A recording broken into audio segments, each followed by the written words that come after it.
Welcome to Kush News, the newscast of the African diaspora. I'm your anchor, Ochanda, daily bringing you the top stories from Africa and the Caribbean.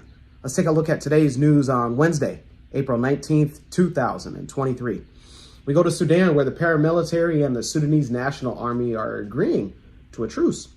The paramilitary force battling the Sudanese armed forces in the capital of Khartoum has agreed to a 24-hour ceasefire starting today. The Rapid Support Forces, led by Hameti, said that the truce will end in a similar time tomorrow. The RSF, known as the Rapid Support Forces, expressed its commitment to the ceasefire, calling on the rival side, led by General Abdel Fattah al-Burhan, to stick to it. It is not clear yet if the Sudanese army has agreed to the truce, but a similar truce was reached Tuesday, but lasted just a few minutes before fighting was resumed. The announcement comes after Kenya's President William Ruto called on warring parties in Sudan to fully comply with the resolution of the Intergovernmental Authority on Development Heads of State. Ruto urged the two parties immediately to cease the fighting as the resolutions and to allow dialogue to take place.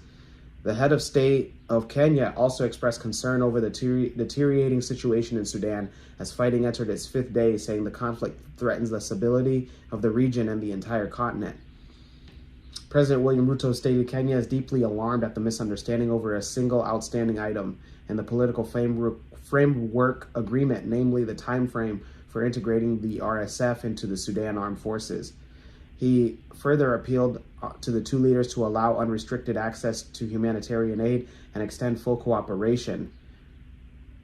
President William Ruto, his South Sudan counterpart Salva Kiir, and Djibouti's Ismail Omar Guelleh will spearhead talks to reconcile the conflicting groups. He further expressed concern over what he described indiscriminate deployment of lethal weapons and air power by both RSF and the Sudan Armed Forces, targeting military and non-military targets, which he says has caused devastating damage to property as well as strategic public infrastructure, including roads, bridges, and airports. William Ruto condemned the targeting of members of the diplomatic community and civilians in the fighting. He also condemned the targeting of members of civilian and diplomatic community that fighting has rocked since last week. Those in Sudan, let us know what your thoughts are, and let us know if you feel that a ceasefire will in fact continue for 24 hours. Let's go to Southern Africa and Zimbabwe.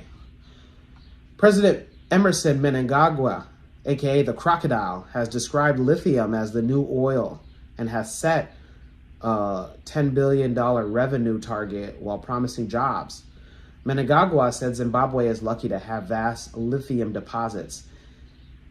Given updates recently, Mnangagwa revealed that income generated from lithium add value and will likely surpass foreign currency realized through tobacco and gold combined. Lithium, he said, is the new oil, with more cars in the future expected to use lithium batteries for mobility. Zimbabwe is very lucky because we have vast deposits of lithium, which are easy and cheap to explore. According to Mnangagwa, just as oil was used to develop the Middle East, Zimbabwe will use its vast deposits of lithium to achieve the same feat. He added, the Mideast got rich from oil, and Zimbabwe will too get rich with lithium. According to President Mnangagwa, aka the Crocodile, production and processing of lithium will create the much needed jobs.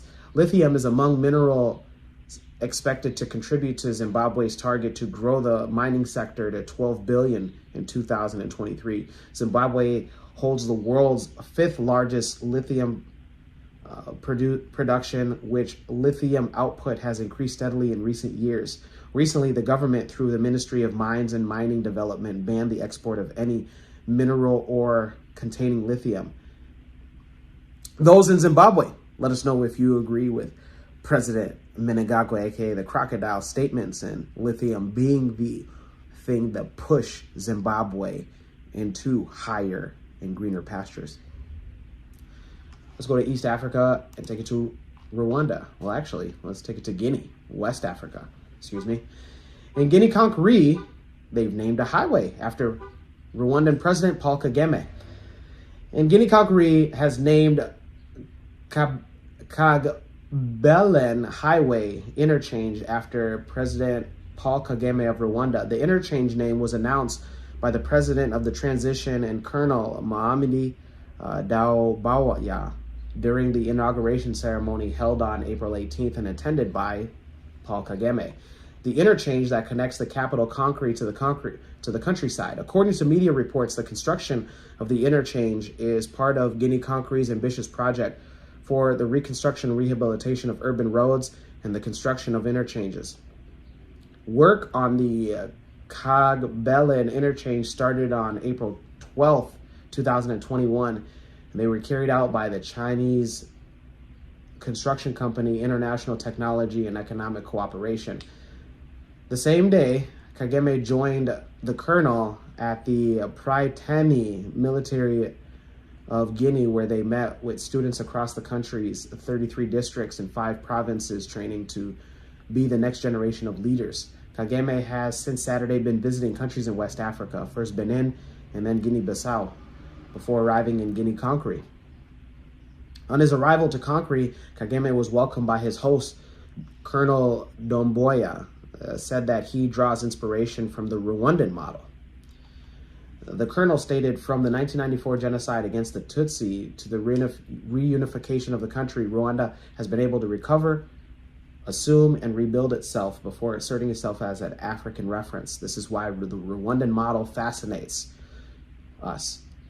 During the latest tour of West Africa, Paul Kagame has taken part in a number of engagements, including witnessing the signing of the 9 bilateral deals between Rwanda and Benin.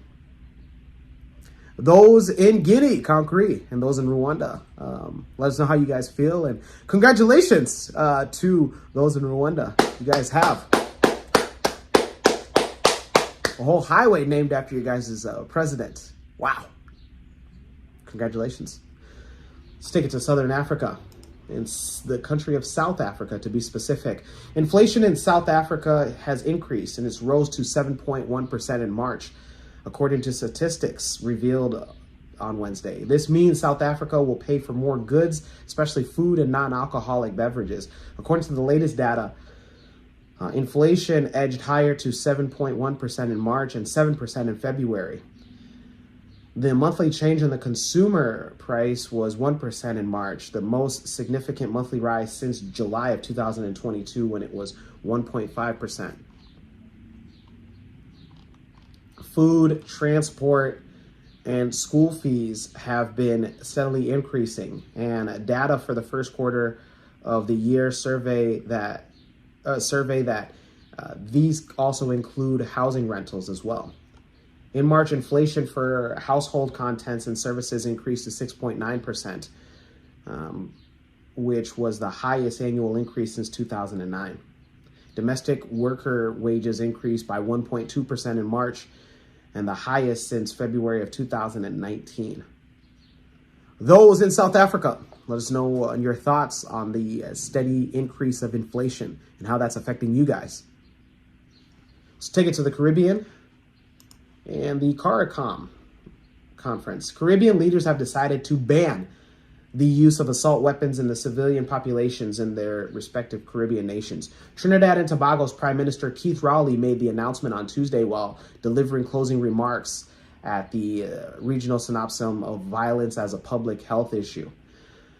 Prime Minister of Trinidad and Tobago, Dr. Rowley, said that CARICOM leaders intend to write to other nations like the United States for a greater effort in preventing the manufacture of these killing machines and projectiles from having the profit. He stated, "Today we are saying to the United States, the same way we fought with you to prevent cocaine from going up north to poison your communities, we want you to fight with us to prevent the sale and the transportation of guns and ammunition coming into our territories here in the Caribbean." Prime Minister Rowley stated that these little islands in the Caribbean cannot sustain so much longer the death rate and the economic destruction from the use of arms and ammunition that is wreaking havoc on us. Wow.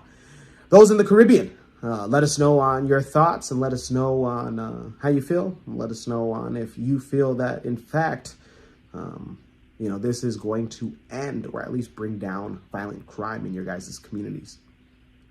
Let's go to Turks and Caicos. and end it there.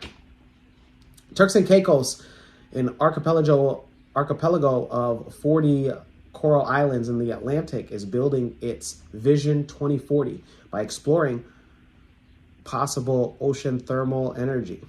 Currently, the country is powered exclusively by diesel generators. So the population not only pays for generators and a distribution of generators, but also for the fuels that charges.